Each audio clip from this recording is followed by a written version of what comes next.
19h ici à Paris, bonsoir à tous, bienvenue sur France 24 dans Paris Direct si vous nous rejoignez. À la une de l'actualité ce soir, la guerre en Ukraine.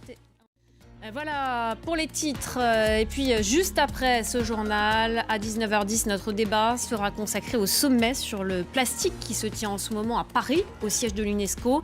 Les négociations peuvent-elles aboutir à un traité international pour limiter cette pollution? Nous recevrons en plateau notamment des membres d'ONG qui participent à ce sommet cette semaine.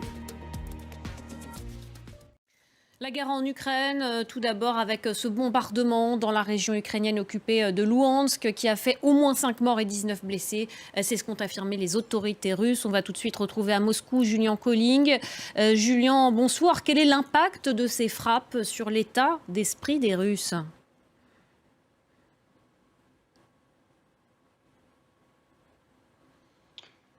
Ouais, si vous voulez, c'est vrai que les Russes, c'est pas forcément sûr qu'ils aient toutes les informations sur ce qui se passe en Ukraine.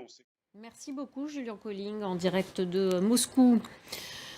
Tout à l'heure, Emmanuel Macron, le président français, depuis Bratislava, a dénoncé la responsabilité des autorités kosovares dans la crise qui secoue le nord du Kosovo. L'OTAN redoute de nouveaux affrontements. Des centaines de manifestants serbes se sont de nouveau réunis pour le 3e jour consécutif devant la mairie de Zvečan. Ils dénoncent l'entrée en fonction de maires albanais mal élus à l'issue d'un scrutin qu'ils ont boycotté. Regardez.